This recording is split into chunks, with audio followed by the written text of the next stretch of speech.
Hello, everybody. Welcome to my my live tasting. Can you hear me okay? I think this happened last time. We didn't have audio, and now I'm listening. Okay, can everybody hear me okay? And a thumbs up. Yes, great. Okay, today is the second live tasting for really for my YouTube channel, and we have some fun things that we are going to be tasting. I'm going to start with something that we've seen in the market, kind of just start out, and that is George Dickel Bottled and Bond. Now, George Dickel is a Tennessee whiskey. That does not necessarily mean it's made in the same fashion as Jack Daniel's.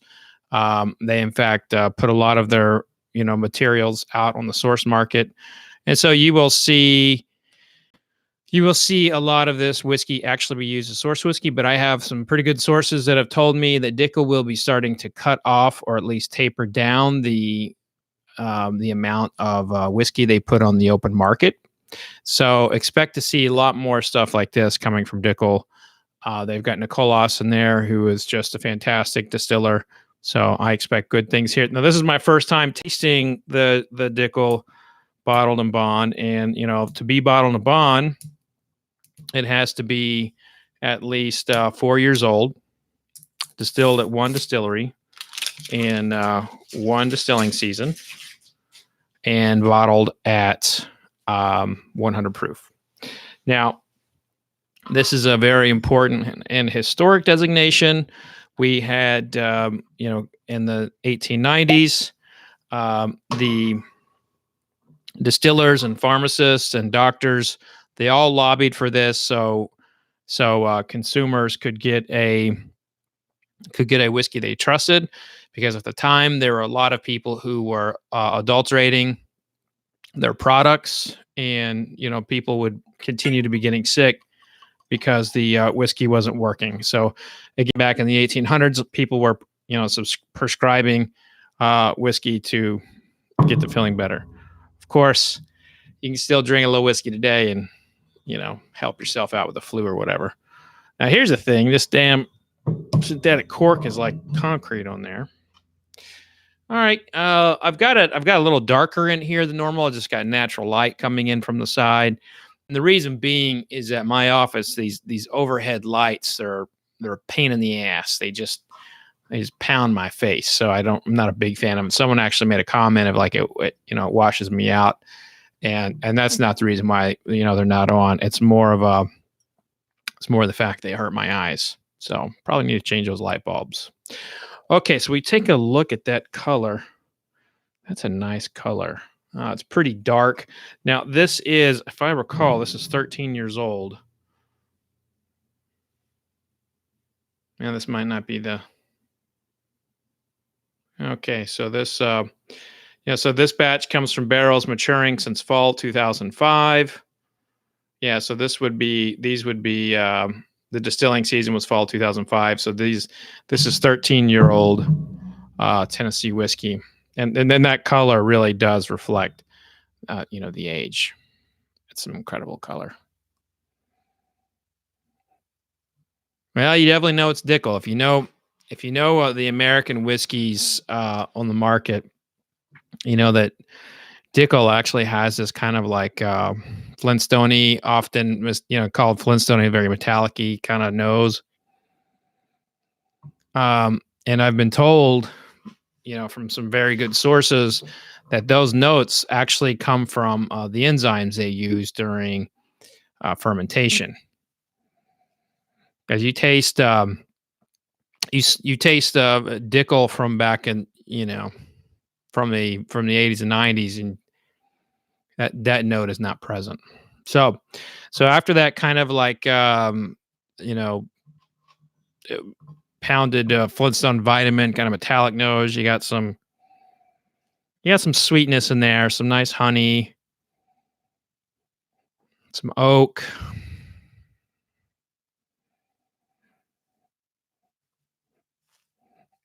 little bit of chocolate. And then not quite sure.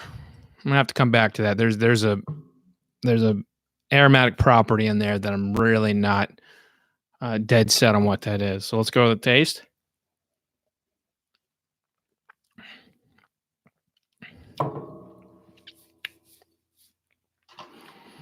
It actually tastes very good. It's not complicated on the palate. It's not something that I'm going to, say is going to make your neck hair stand up. But what it does have is it has a really nice mouthfeel. And, I'm a big fan of mouthfeel, and that's really just how it kind of feels on the palate. And this is like, it's a little buttery. It's a little kind of a light buttery mouthfeel. And then it comes in with a big dose of like pie crust.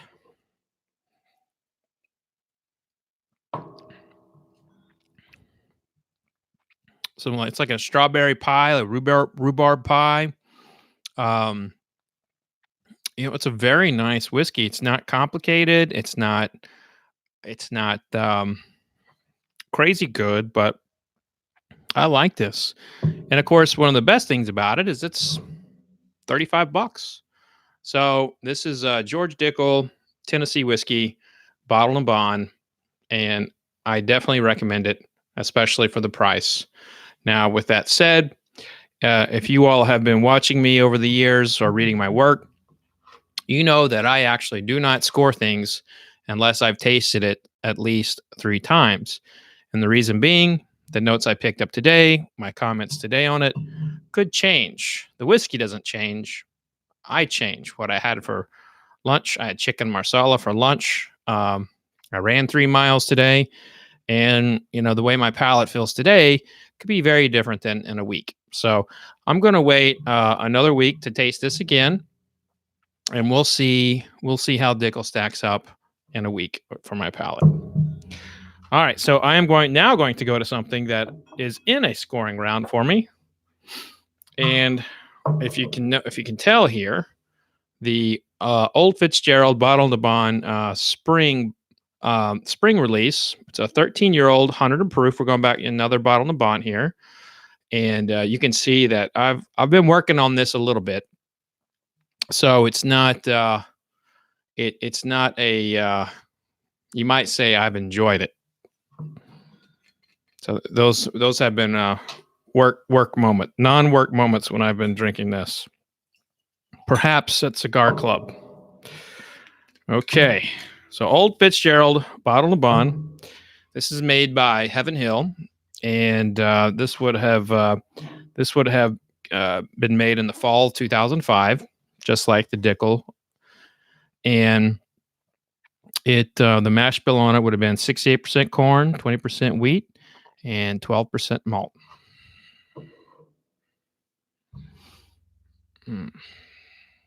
If you take a comparison to the Dickel Bottled and Bond to the Old Fitz Bottled and Bond, you'll see that the Dickel Bottled and Bond is actually quite a bit darker, and it's hard to tell from the camera, I imagine, but the Dickel's actually just a shade darker than that. But you can't really set. You can only do so much with the color of the whiskey. Yes. Now I know why. Now I know why I like this one so much. It's got some of those beautiful kind of like complicated aromatic properties in it. There's the caramel. It's got the smoke. It's kind of like you're smoking roasting marshmallows by the campfire. When you were a kid, or even as an adult with your kids. It's got that very, very unique smell of that marshmallow just kind of coming off the getting charred right there in the fire, and then the wood, you can smell some of that wood there. So there's a really nice smoke note in here. Also, I mentioned that I'm getting the caramel, but there's also like a real beautiful back end of vanilla.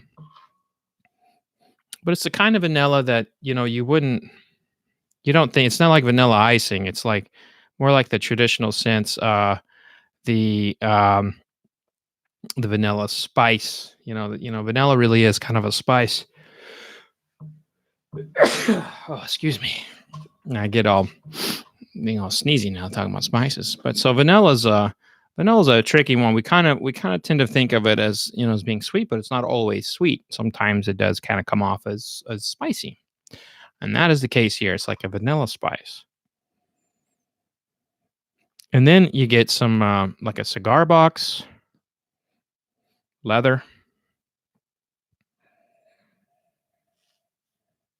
and some fruit. Kind of like some like canned fruit. Mm. Oh yeah. Oh, that's nice. That's really, really nice.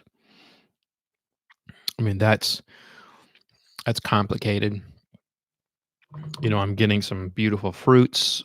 There's actually a banana note here, which I don't typically get with Heaven Hill products. Bananas, a note that lives in a lot of the Brown Foreman and the Barton, but this has a really nice banana, kind of like a Bananas Foster.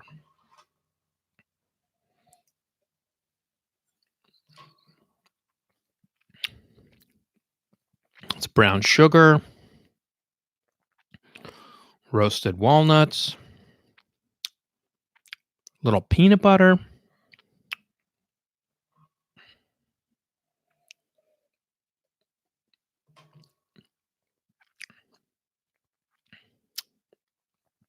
some more fruit, and this time the fruit is really expressing itself as like raspberry. So, big fan of raspberry, and it's got a lovely raspberry note in there.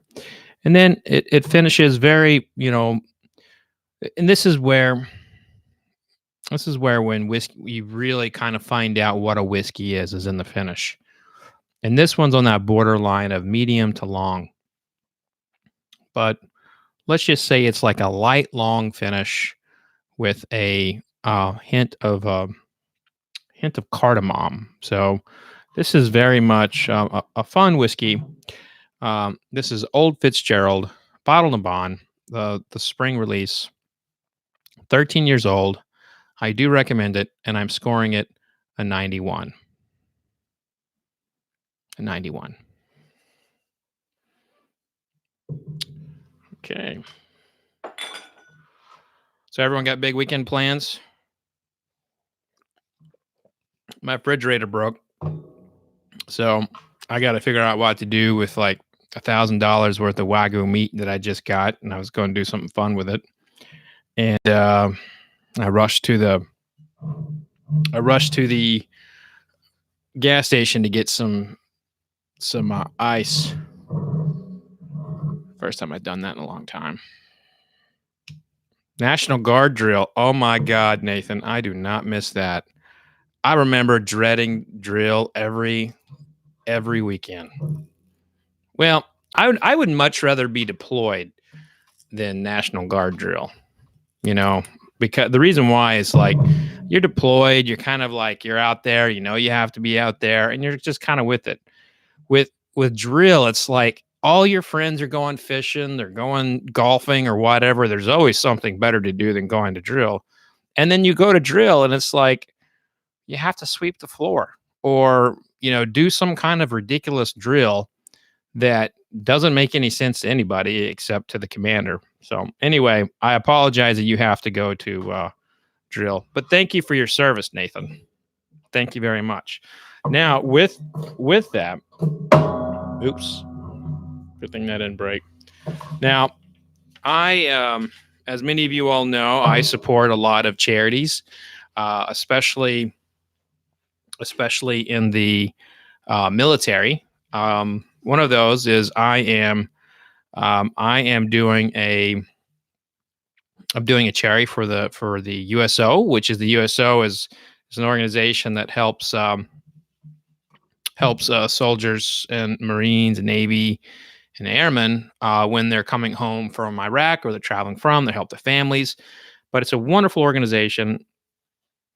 And I'm doing a high-end tasting later this year. Well, this is actually a barrel pick that, the gentleman that's helping me with that, Kurt Colkin, he picked a barrel for the Warrior Spirit, and this is the Warrior Spirit barrel, and I believe, so this is going to be served at my dinner. So this is my first time tasting it. It is actually a Maker's Private Select. You can see it is the Warrior Spirit barrel.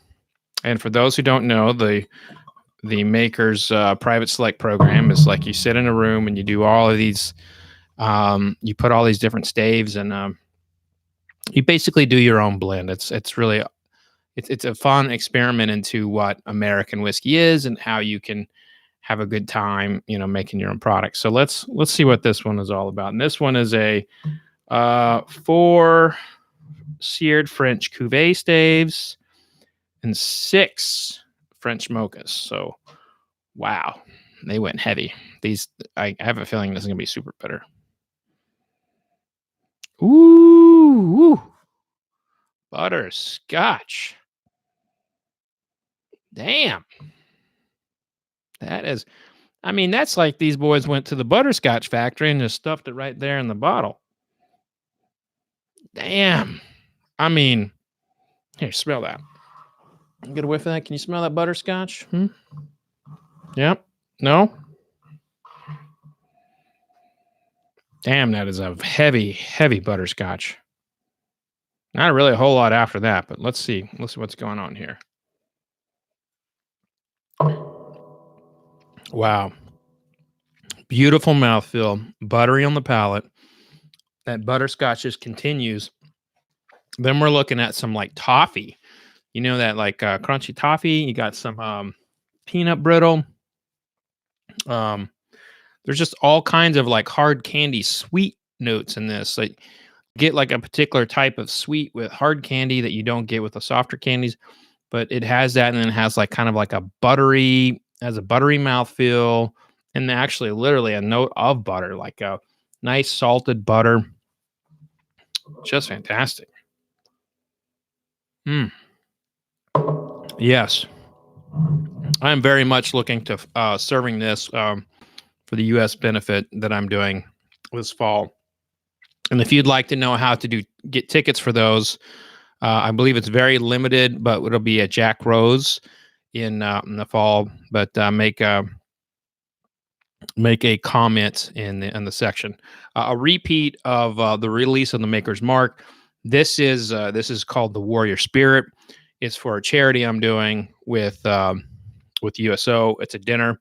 I actually did not pick this, but a good friend of mine did, and it is 4 seared French cuvee and 6 roasted French mocha. It's fantastic. If you'd like to learn more about this bottle, just say something in the comments, and I'll try to reach out to you. All right. Now here's one. Now this is a barrel sample. This is an Iowa bourbon called Cedar Ridge. They're in Iowa, which Cedar Rapids, Iowa. And I got to tell you, they're one of the older craft distillers, and they're doing some great stuff. And I think largely Swisher, Iowa. Is that by Cedar Rapids? That's by Cedar Rapids, right? I flew into Cedar Rapids. That's by Cedar Rapids. Yeah. So I lost my train of thought. Okay, so I went up to Cedar Ridge a few weeks ago, and I knew a little bit about this distillery. I saw them. I've seen them at Costco. I've actually rated their whiskey before for Forbes. They didn't score very well for me, but after tasting their stuff straight out of the barrel, I knew why they didn't rate well, and it was because they bottle their stuff at 80 proof, or at least the main stuff that they put out on the market. And I told them, I said, if you guys bottle your stuff at cask strength, you guys would do really, really well. And so they said, they'll think about it. And they were very nice to send me a barrel sample. So I'm going to taste that now and kind of see if my opinion of this place is still as high now that I'm removed from the facility. And this is batch number 14.315, whatever that means.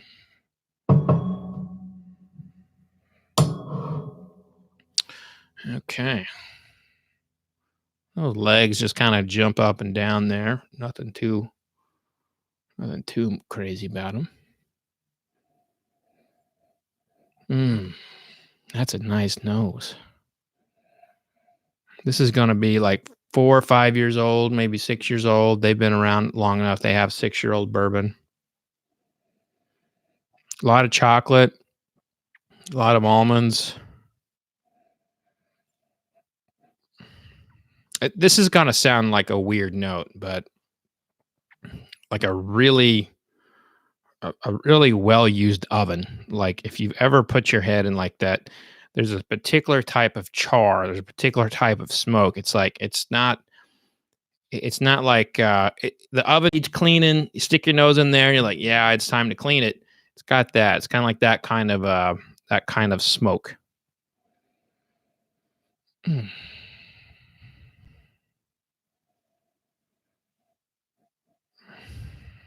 Yeah. It's a pretty good nose, but fairly basic. A little corn there on the back end.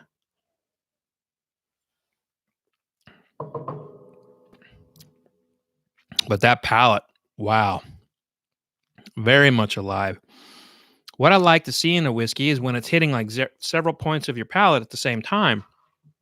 This one's just kind of like snap, crackle, pop all over there. It's hitting me with spice. It's hitting me with sweetness.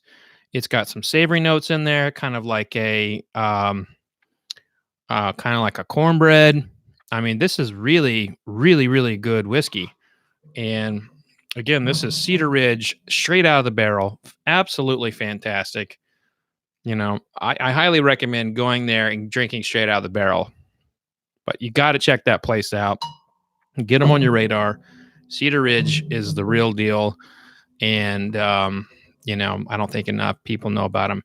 But we got to get them to break away from, the 80 proof stuff. Because I think that might actually attract people from there. I'm just going to taste it one more time.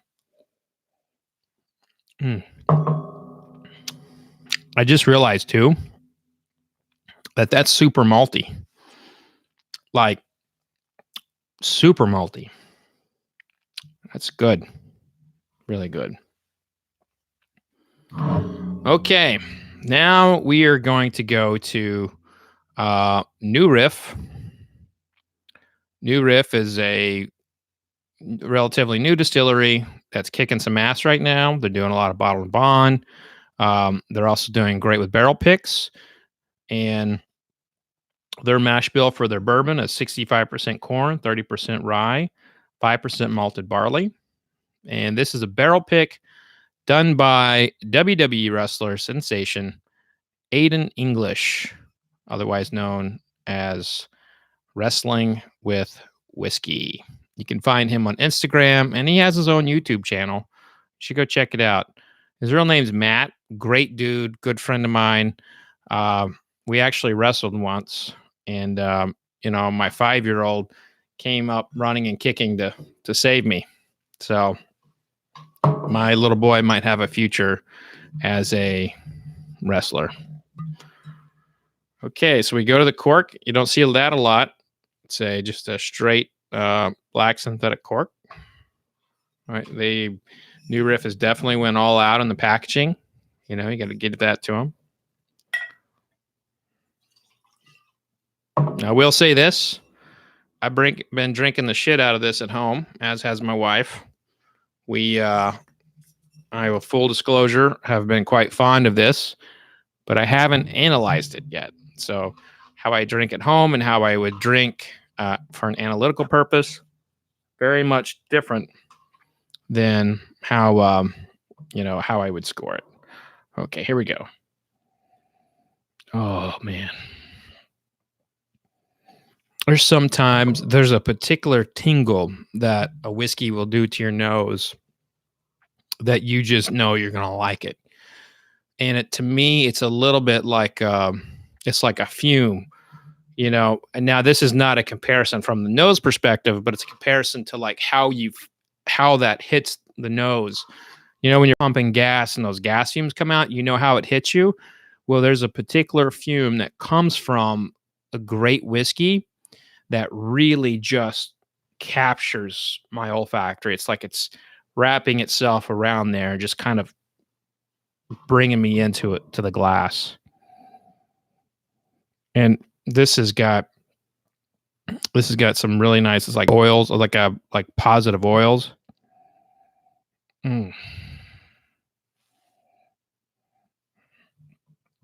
Some popcorn,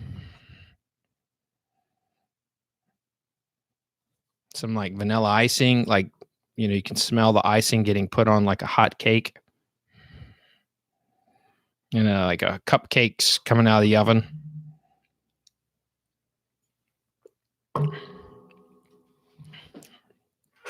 And this is where the whiskey really shines, is on the palate. This new Riff, it hits the palate, the middle of my palate, with like a barrage of like herb notes, herbs in a good way. And then it really comes in with some sweetness. I'm talking the traditional like bourbon notes you'd expect, caramel, vanillas, yada yada. But this one, where this whiskey lives, is in the savory notes, and you don't see. And I think that's might be why New Riff is standing out so unique, is that it's like house style, lives in an area that a lot of whiskeys don't live in, and that's like a beautiful kind of beautiful savoriness, like, and you it when you get it. It's like right there, and it just surrounds the middle of the palate.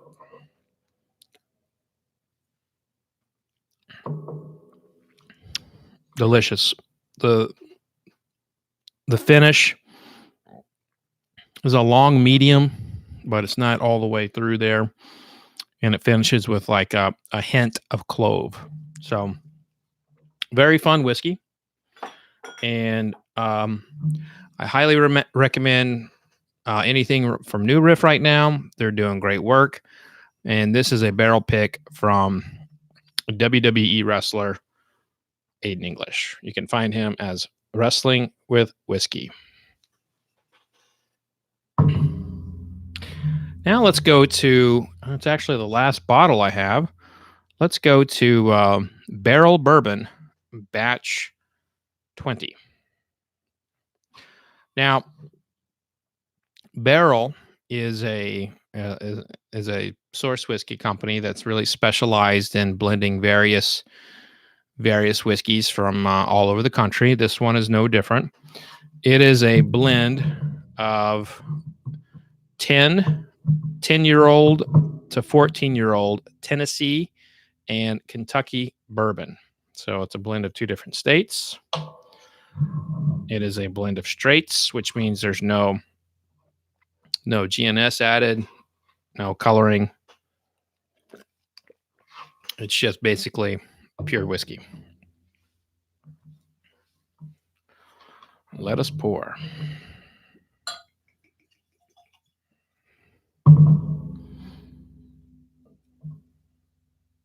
I'll leave that cork off.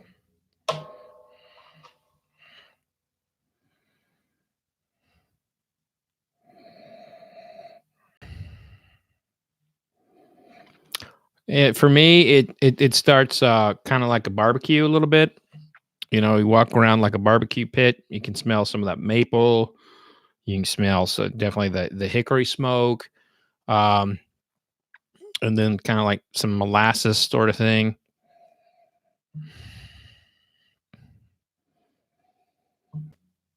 There's a really, really nice coconut note. And in particular, that powdered coconut that you get and you put in a, you put in your, what the hell, like the almond joy, like the coconut, the powdered sugary coconut that's in the almond joys. You open up a bag of that, and then like that aromat, the aromas just whoosh, pop up, and that definitely has that kind of beautiful coconut note there. And then chocolate. So really nice chocolate note there.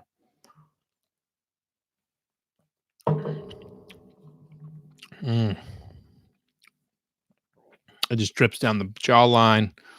Really, really nice. Kind of a fruity pebble. The cereal, like a fruity pebble cereal. Like a bran muffin. This is not tasting like typical, barrel bourbon where you get a lot of that like Dickel. I mean, you definitely know it's there, and I see Confucius Max is bringing up the Flintstone vitamins. It's not really here on that.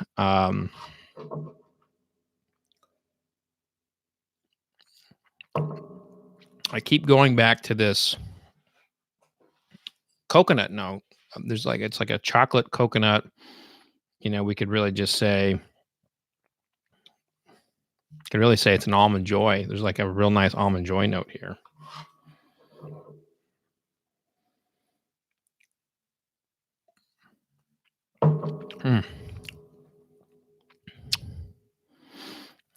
Pretty decent finish, medium to long, with a hint of like cinnamon, but wonderful whiskey.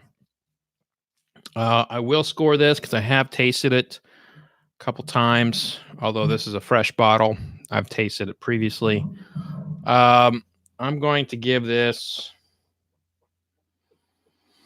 I don't know what I'm going to give this.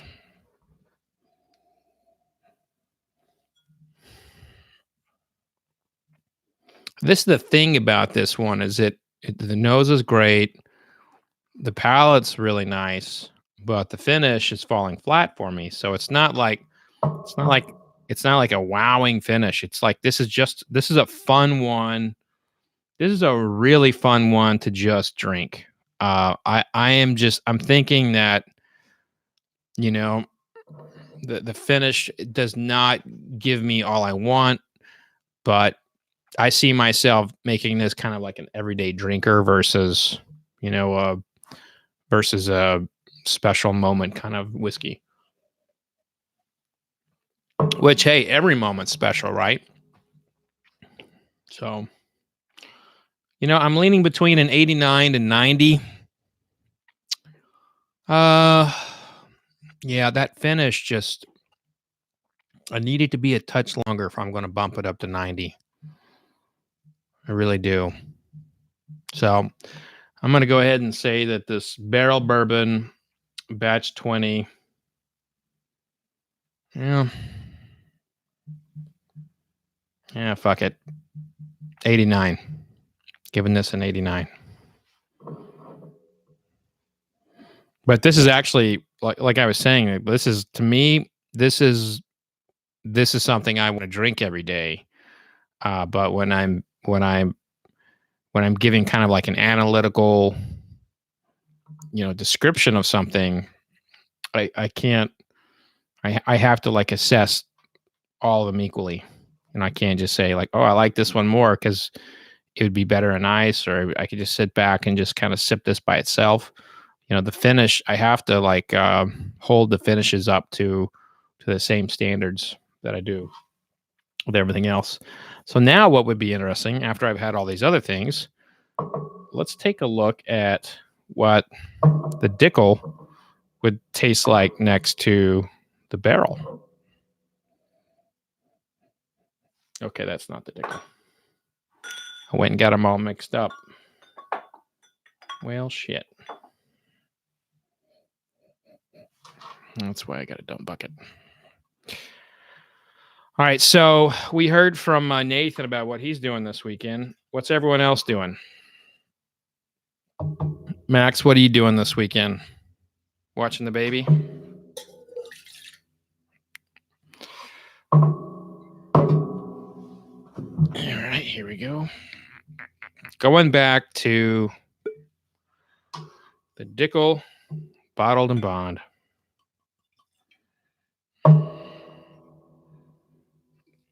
That's a good idea. Those of you all who don't know, Max and I belong into a super secret cigar club.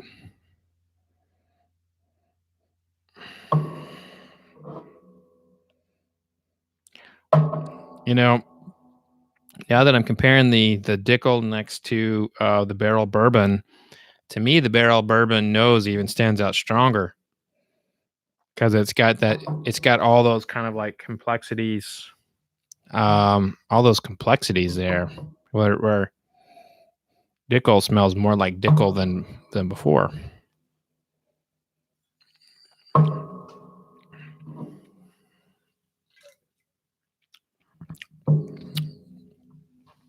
Yeah, that's still the Dickel still feels about right on the same on my palate. So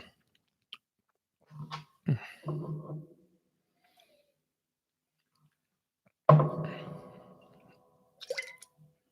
I feel pretty good about the rating I gave Barrel Batch 20.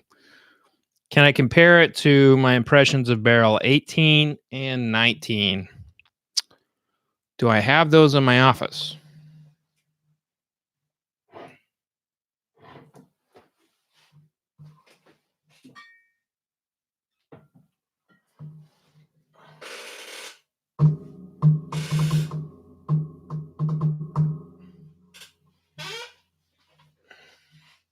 I don't have those in my office. I can tell you something else and compare it to that. I got a couple other barrels in here,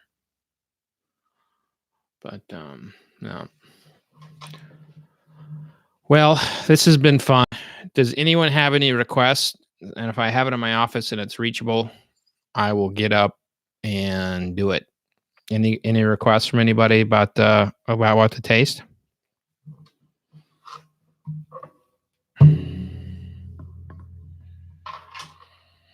Other than vodka?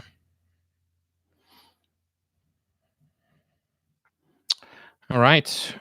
Dovetail. Blood Oath Pact 5. OCD 5. Help me out with OCD. Spell that out. I mean, I have OCD in a way, but I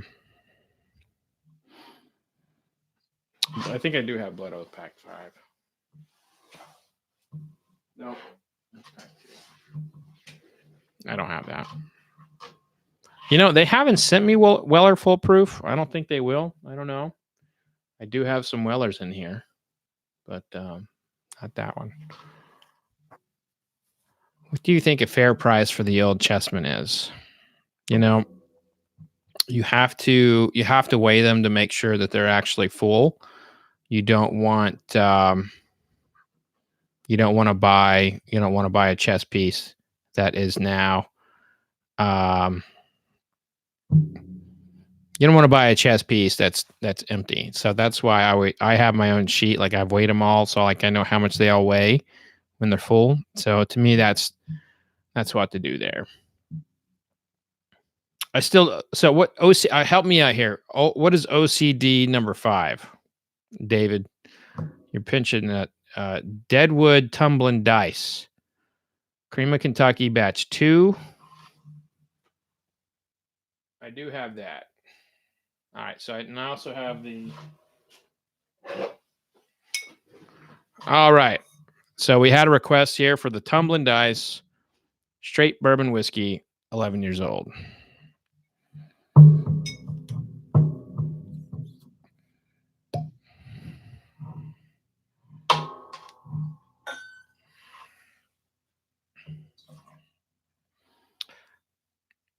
I do have the the Cornerstone in here somewhere.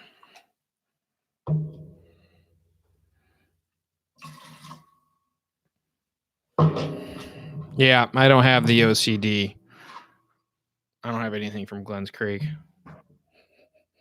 Okay, just confirming the glass doesn't smell like the previous bourbon.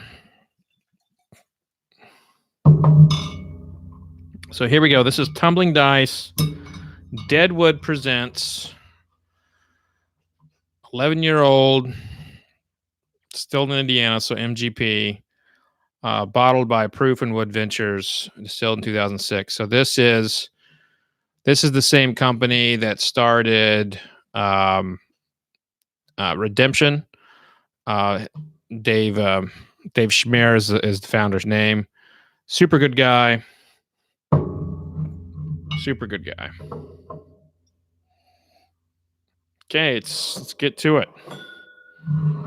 This is what I'm tasting. Very fruity, like juicy fruity. Cinnamon. Nutmeg. Cotton candy. Mm.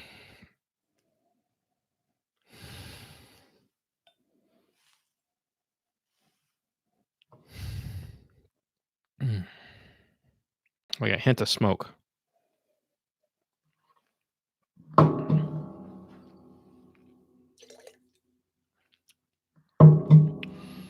Very front forward kind of palate, a little sweeter. It's really to me, it starts in the palate on the front, kind of walks back a little bit.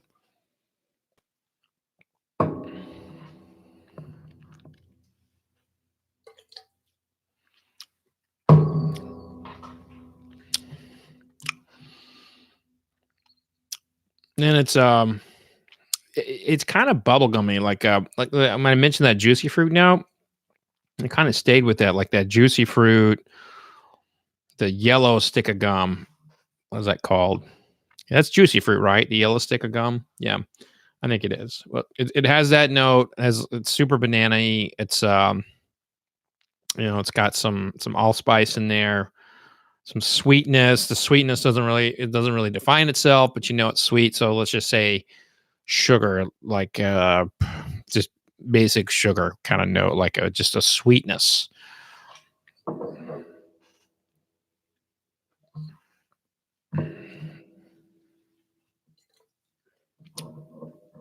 And then kind of dry, bittery toward the back, a little medicinal like. So I think this is a good example of why why age doesn't always matter. I mean, I would buy something like Maker's Mark over this. It's 11 years old, but it's not really. It's not, to me, the Dickel, the Maker's Mark that I just had, the old Fitzgerald, the Barrel, all of which were in the same kind of age range that we just tasted, just leaps and heads ahead of it, as is the new Riff. So I would not say that this is one that's going to be, winning me over. Great bottle though, great bottle. So, but if I'm scoring it an 85.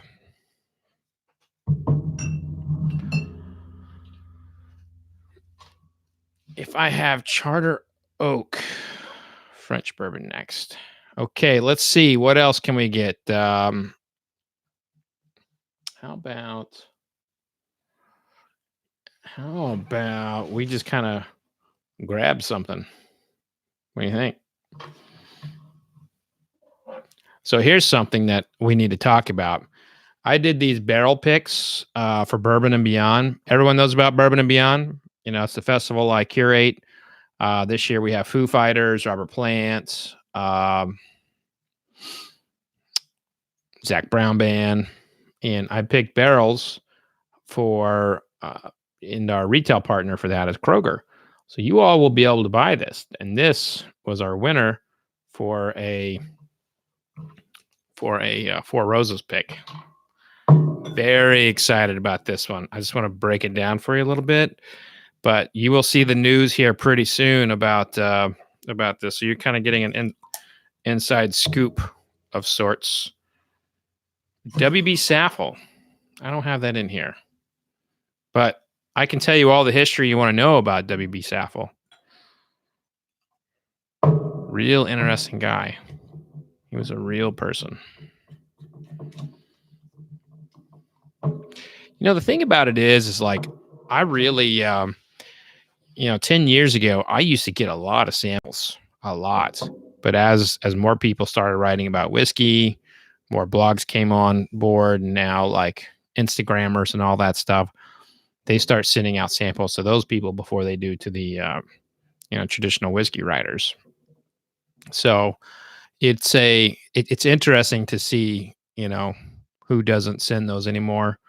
But I never got WB Saffel. But man, Four Roses, how about it? I've only tasted a handful of Four Roses that I thought sucked, and they were all made like in the 90s. Like that's one of the few brands that you get out there that you find in the vintage market, and you're like, fuck, I ain't touching that. But with Four Roses, whew, man, this barrel is so good. It's 100 proof though.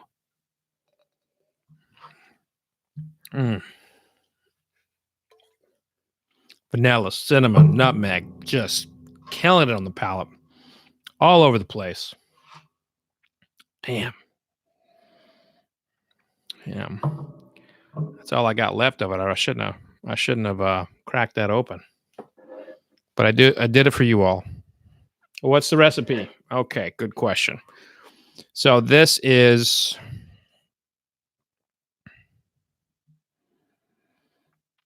I do remember it's a V yeast. Oh, OBSV. And it was in warehouse CKWUS rack 19 tier 6. That's how deep we're going to probably start getting into the whiskeys, is like what rack and tier these things were in. And we should. Why the hell shouldn't we?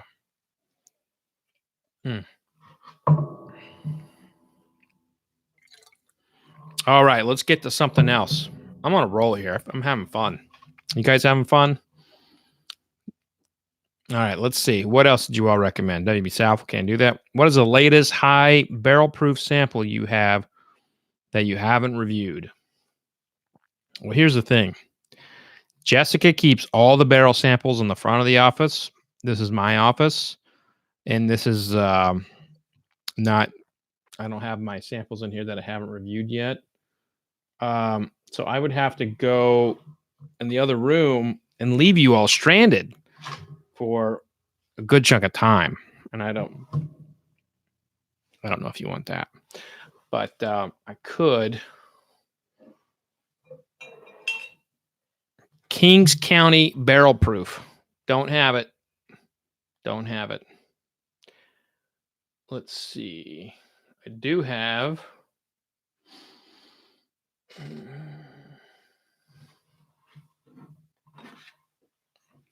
Did someone ask me about Cornerstone earlier? Did someone ask me about that? I've got that. This is the new Wild Turkey release. I apparently got this like 2 months ago. Huh. Yeah, what do you know? All right, I think I need to get a new glass for this, because this is I'm going to taste something that's not on the market yet. Hold on.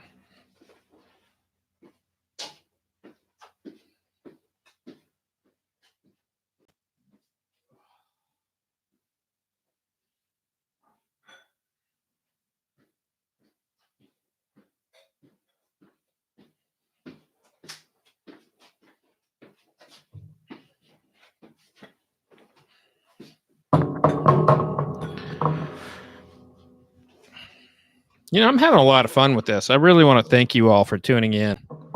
Is this a pretty good time for you to sit back and watch, break away, get ready for the weekend, all that good stuff? Because I really do enjoy it, and I hope I can do it regularly. All right, so here we go. This is Cornerstone, the new Wild Turkey Master's Keep. I don't have any balconies in here that are current. All my stuff is from like 10 years ago. Not 10 years ago, but when Chip was there. All my newer stuff is at home. I actually like balconies a lot. They have a particular style that's very oily. I'm a big fan of that kind of oily texture. I think they're really good distillers, but they do a good job of extracting all the oils out of the grain and keeping them. So, big fan of what Balcones is doing, and I actually, I root for them. So, there's some people you kind of root for, and Balcones is one of them. Okay, so Cornerstone, Master's Keep, their Wild Turkey limited edition thing, the perfect time of the week. My work is done and wife isn't home yet. Travis Johnson just wins comment of the week. Unfortunately, let's hope his wife does not watch this, so he does not get caught. But if you do get caught, just blame me. It's all good. Okay, so the nose is really, it's kind of underwhelming, but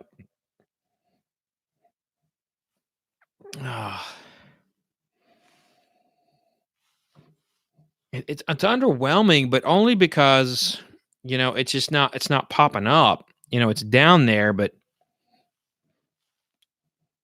and this sometimes happens. Very rarely does it happen in American whiskey, but sometimes like you can tell like the aroma gets kind of like trapped in here. So I'm going to do this a little bit more. You can tell, I'm getting like the fumes from the alcohol, but I'm not getting those notes. So, and this is possibly in wine, they would call it a sleep. I don't necessarily believe in that for spirits, but here's one thing is for sure is that nose is not showing up. There we go. So just swirled around. This is when you see people doing this, just know it's not horse shit, because what you're doing is you're swirling that up and you're actually pushing the aromas up, and you can get your nose in there and you can smell them. Okay, so we've got licorice, oak, campfire smoke, leather,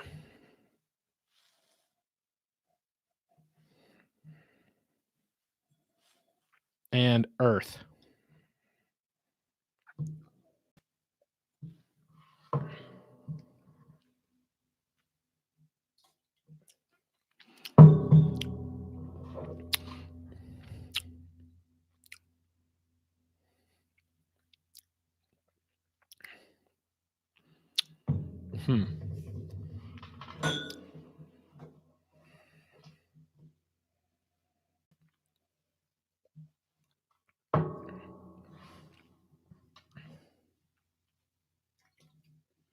First thing to say about Cornerstone from Wild Turkey is it really feels unique on the palate. It's very spicy. You've got but it's not like rye spice. Like, a lot of people would categorize rye spice as typically being like baking spices. I'm talking pepper. I'm talking chipotle. I'm talking black pepper. Tabasco. I mean, Tabasco, ground up Tabasco, which everyone knows Tabasco for Tabasco sauce, but Tabasco is an actual pepper and it grows straight up. But you can dry those out and ground them up, and they're really interesting as a ground up pepper, but they're very, very peppery. And then there's like a peppermint or mint and some herbs. And yeah, I mean, I'm not particularly drawn to a lot of these notes, but I understand. These are very, very pronounced. So if you are someone who likes pepper, you like that stuff. You like herbs, like herb candies, like mushrooms, from the earth side, and you're gonna love this. This is right up your alley. But if you're someone who is like traditional American whiskey, I gotta have caramel, I gotta have vanilla, and I have to have just a little touch of back end spice. I don't think you're gonna like this. So you gotta be really into this style. And it is unlike anything from Wild Turkey I have ever tasted. And there's nothing wrong with that.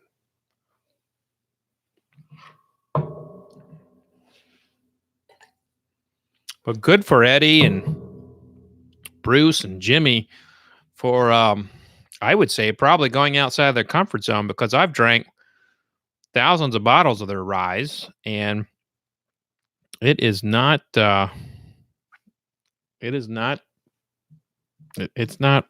anything like their stuff. Okay, so we have a question here. What do you think of the Pursuit Series 10 from my Finger Lakes Distilling? Now, I am obviously a part of the I'm a part of Bourbon Pursuit, but I am not actually a part of that series. Like I don't go and select the whiskeys with them. So Pinhook Bourbon, Country Cask Strength, I have not had that. Pinhook, they do a pretty good job. All right, so let's see what else. I mean, I got 5 empty glasses here. I say we do this until YouTube kicks us off, which probably will be any minute now.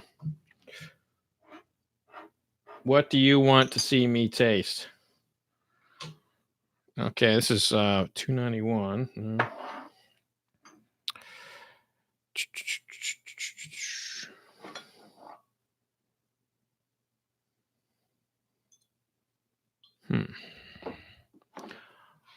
All right.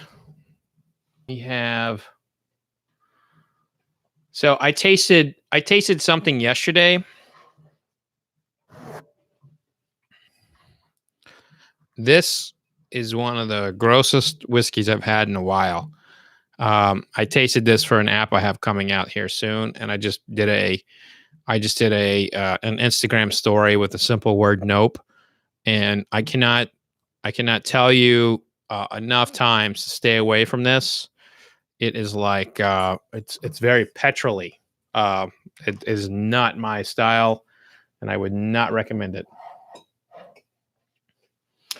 How about a little Dad's Hat Pennsylvania straight rye whiskey? Who wants to see what that's like? I get a womp. Yep. All right.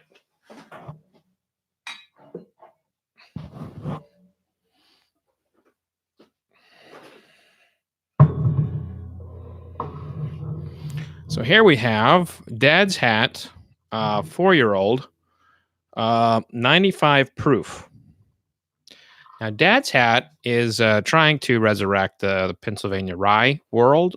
Pennsylvania rye used to be Kentucky's rival, and they had a lot of great whiskey there. In fact, during Prohibition, it was Pennsylvania rye distillers who were distilling before Kentucky, so for medicinal purposes. A lot of cool stories out of Pennsylvania when it comes to American whiskey history. So now, let us see what these guys are all about. I have tasted their stuff in the past. I've been very high on it. And I continue to want to see them do well.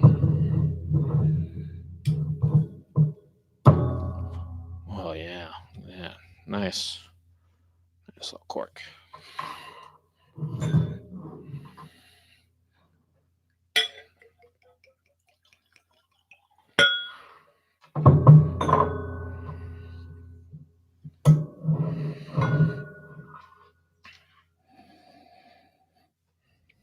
Okay.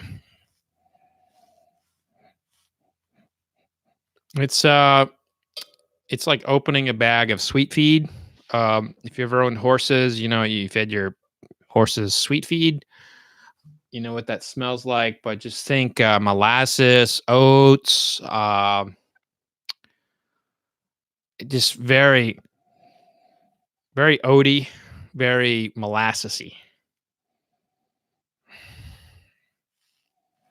And then a simple note, dirt, like just smells a little bit like dirt.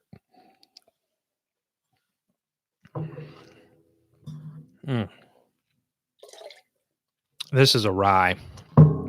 Yeah, this is how a rye is supposed to taste like.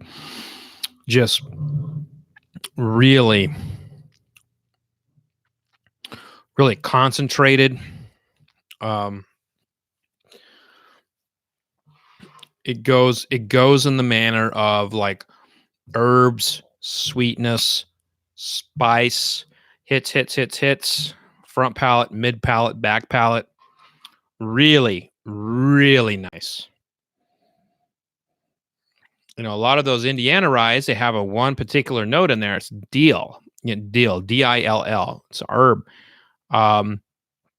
You don't get that note in any other distillery, but yet that became kind of like the quintessential note for American rye whiskey.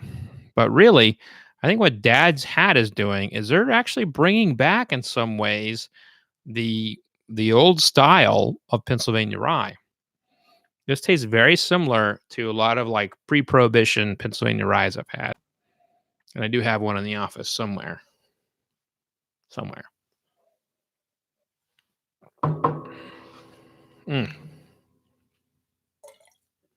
Yeah. I can't wait to score this one. I think this one's going to be in the 90s. Really good. Really good. We had a request for Bottled and Bond Wilderness Trail. I've got a 92 proof Bottled and Bond over here, or 92 proof Wilderness Trail over here. Don't see. That's bourbon. It's a Bottled and Bond bourbon. I do have mini 4 grains in my office. I know I have the Breckenridge 4 grain. Don't have Black Maple Hill. Not really much of a believer in that one. So I don't keep it in the office. Okay.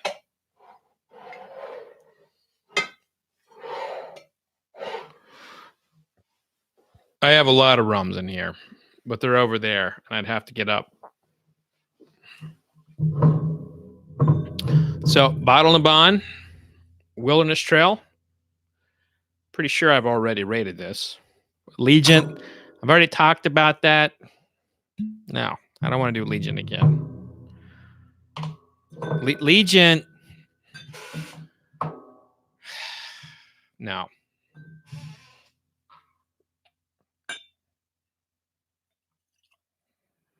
Blacken, big fan. Actually at my house.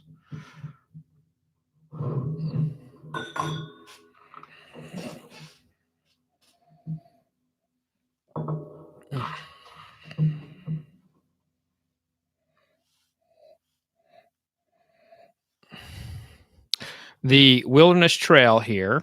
Yeah, I would say Blackened is not a gimmick. I saw the comment here at RTK Tech. I don't think Blackened's a gimmick. Maybe I'm just a little protective of that particular brand because it was really Dave the last time I spent time with Dave Pickerel. But I really do buy into it. And I see that, they got robbed from, Stranahan's. So I'm going to be very interested to see where he takes it. There's no replacing Dave Pickerel. I think he knows that. I think everybody knows that, but we'll see. All right, so Wilderness Trail bourbon, bottled and bond. I've consumed a lot of this.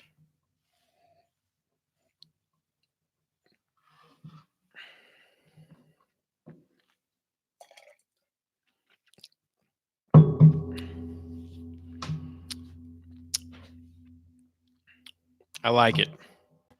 I don't really want to get into notes on this because I think I've already rated this and I don't want to have to think too hard on it. But I like it. I continue to like it. How's that? Okay, so Heaven's Door. Heaven's Door is pretty gross. I haven't liked any of Heaven's Door's releases. 291 Bad Guy. Wait, is that a product? It's called 291 Bad Guy? I mean, I have a lot of 291s, but or are you saying 291, the owner, is a bad guy? What do you look for in a tasting of whiskey you've had several times? That is a great question. I look to make sure first, sometimes the bottles do go south. Sometimes like the air in there is it is too much and it gets oxidized. I mean, that stuff happens. But I like to make sure that it's still kind of hitting my palate in the same way. That's the thing is like what I have noticed. And when I say like I taste 3 times before I score. And the reason why is the whiskey will almost always hit my palate the same way. The notes I will pick up will change. And it's not because the whiskey changes. It's because I changed. What I had for lunch influences how I taste. And this is just, it's scientific. I mean, we've known this for a very long time. And I always want to be very fair, to the whiskey. So I don't like to make an analyzation on just one taste. That said, I always like to make a note of that at San Francisco, the San Francisco World Spirits Competition, of which I'm a judge. That if we were to taste them the next day, we'd probably have different results because we're all only human. Everyone has different grounding techniques for their palates, and everyone's different. Are there any light whiskeys I like? High West put out a pretty nice light whiskey a few years ago, and it was basically MGP. Now, MGP was trying to sell a bunch of light whiskey on the open market for a long time. They had already been kind of selling out of the bourbon and the rye, and they were using light whiskey for a very long time as a blending component in some of the Seagram's products, to include Crown Royal. And they would try to, or I'm sorry, Seagram's VO, not Crown Royal. They would try to sell off some of those older aged light whiskeys. And to be light whiskey, it's coming off the still at a higher proof and it's going into used barrels. So light whiskey is it's not the end of the world kind of whiskey. It's a different style. I'm an okay fan of it, but I'm not going out of my way to buy a light whiskey. And in fact, you've seen some kind of like crazy gimmicky, putting them in like tin cans and stuff. I'm not a fan of that sort of thing. All right, so let's see if there's so there was a request to taste 291 Bad Guy Barrel Proof. Let me see if I have that.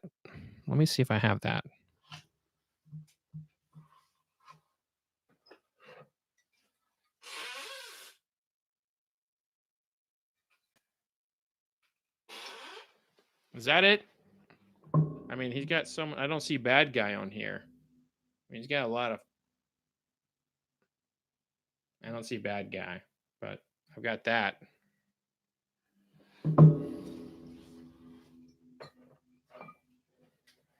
All right, we have another question. Follow up on the question. After several times of tasting the same whiskey, do you find yourself finding mostly the same tasting notes, or do they differ pretty greatly?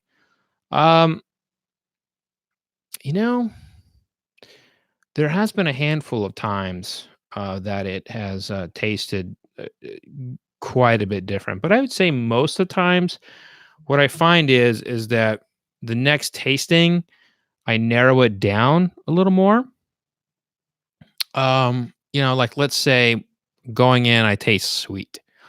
The second tasting, I taste caramel. The third tasting, I taste like a caramel chew. So and I also will have like kind of like a middle note. So maybe I'm trying to look for that, but there are times that a whiskey has been flat for me on the first tasting. I mean, absolutely flat. It would be like I was tasting vinegar or something like that. And then I came back and tasted it, and it was like it was reborn. It was like somebody came in and massaged out all the, acids, and it's that was causing harm to my palate.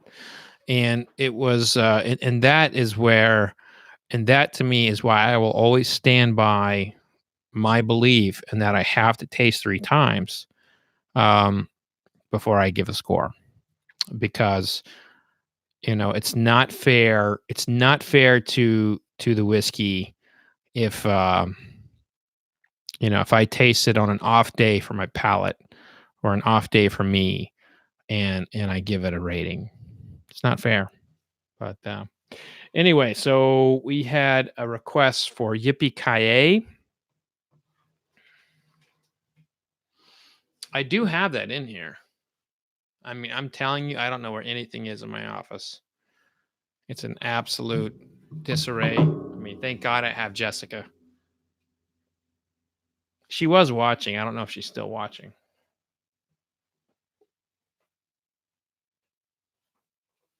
Nope, can't find it. Any High West barrel select. I think all my High West is over there. Can you give me a minute while I go look for in my other office? So while I do that, I will put out my favorite whiskeys from the day.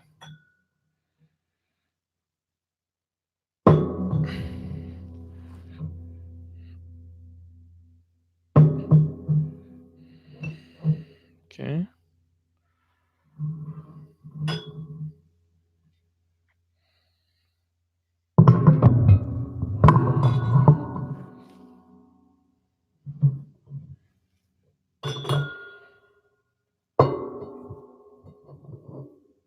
Oh, I love cognac. All right, I got to go try and find those barrels. Hold on.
All right. I was unable to find any High West. I think the reason why is that might have been one of the bottles I took with me to Derby, and my buddy pretty much drank it all. Cyrus Noble, you can actually go to my book. I hope everyone here has my book, Bourbon Curious, but I have a lot of cool stuff on Cyrus Noble and that. It's I think it may shock people about the origins of that whiskey. Now, RTK Tech, why are you saying you're unlucky? Come on now. You're a hardworking individual here on a Friday drinking whiskey with me. You're not unlucky. You're just having a rough spell with the whiskeys that you want me to taste. I can't find. Okay, so Catoctin Creek is another rye distiller. They're out of Virginia, and big fan of theirs traditionally. And so this is the extremely rare rye whiskey, 100 proof. It's bottled and bond. It's called a Rabble Rouser. And how cool is that we're seeing all these bottled and bond products from these craft distillers? Man, that makes me so happy. And then I'm going to taste this thing, Gunfighter. Gunfighter, Tennessee Orphan Cask is a premium. Did they really just use Orphan Cask? Did they use Orphan Cask? I'm already I'm going off on a whole like marketing tangent in my head. Try not to be prejudiced when I'm tasting this whiskey. See, the whole term orphan and whiskey to me is just it's borderline fraudulent. I just hate that term. So we're going to start with Gunfighter.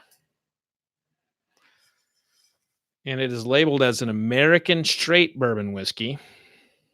Gotta admit, I've never actually seen that. Cask 29, bottle S1, and it is 100 proof. 100 proof.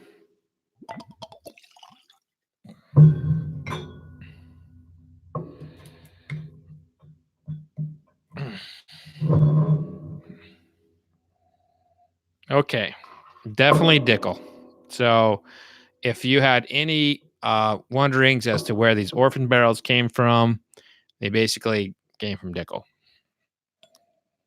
Just straight smells Flintstone, metallic-y, all those basic notes that Dickel has.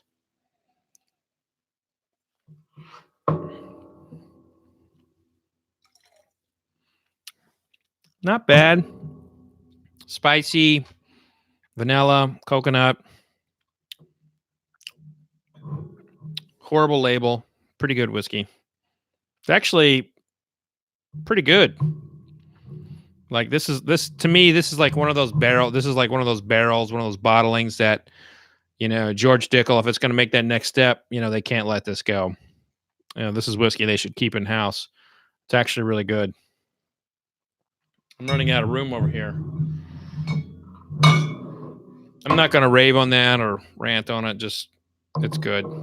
This is a bottle. I actually had this shipped to me previously, and it got lost or someone stole it. We've actually been having people steal things from our neighborhood. Like packages come up, and they just straight rip them off of the house. Look at that. Looks like it's starting to get dark. I'm losing that natural light. Let me know if you I can turn the light on. How about it? Hold on.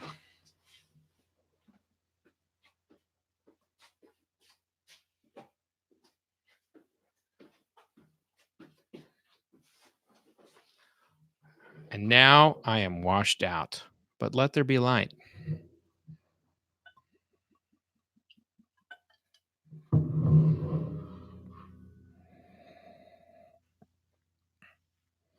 So we're working on some Catoctin Creek.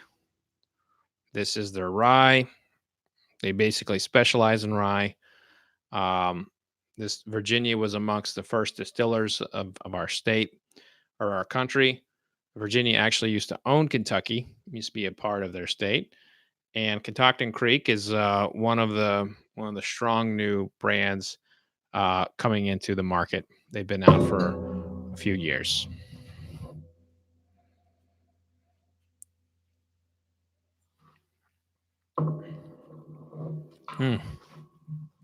That's pretty good. Funky, very herbally, spicy. A lot of smoke, like barbecue smoke. Very much a fun craft product. I do recommend it. Bottle and bond, anything that's bottle and bond, I'm all for it. So that's a very nice addition to have there. Let's take a look at what would I have. One glass left. Give me a category. Let me know what you want. You want tequila? You want bourbon, rum? I will taste it. How often and long do you let the whiskey rest before 4-grain? Which 4-grain? You keep asking me about 4-grain. I mean, there's several types of several brands of have 4-grain in there. Alex, you asked me about why do ryes often have the dill flavor. That's specifically coming from one brand, one distillery. You can read my review on the E.H. Taylor 4-grain. Wasn't too high on that. I don't have that here in the office, but wasn't very high on it. Yes, I have that rum. I've had that. I have plenty of Foursquare, but I'd have to open it, and I don't want to.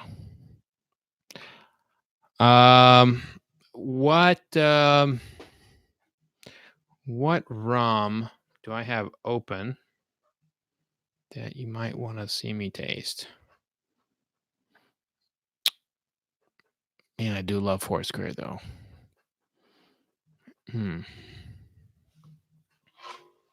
How about Appleton 30-year-old?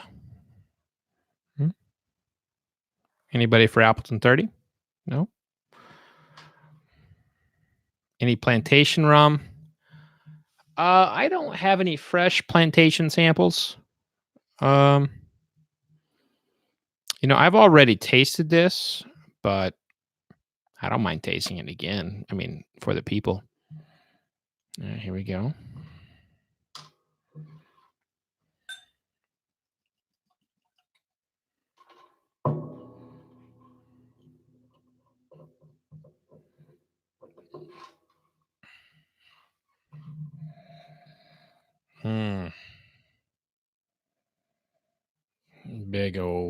Big old amounts of molasses.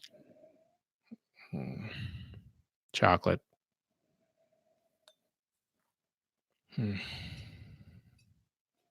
Coconut.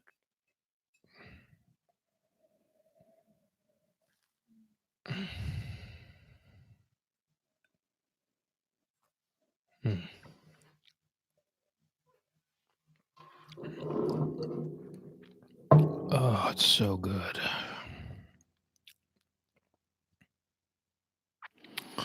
Guys, there's so much going on in here. Chocolate, coconut, almonds, caramels, brown sugar, smoke, like a barbecue. Maple.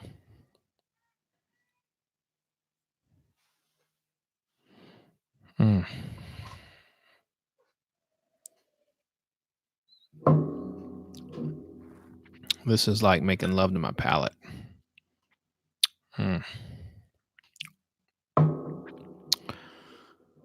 Yeah. This is so good.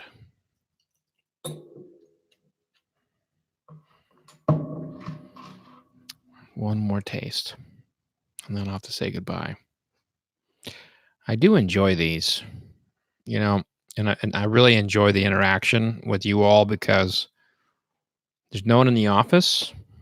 And I always feel a little weird drinking by myself because let's be honest, I am tasting, but I'm doing a little bit analytical here and there, but you know, I'm mostly looking at a camera drinking, and that can get weird for a guy. So it's good to have someone saying something so you don't feel all weird. I do like doing this. So everyone's cool with the YouTube format versus like Instagram or Facebook or something.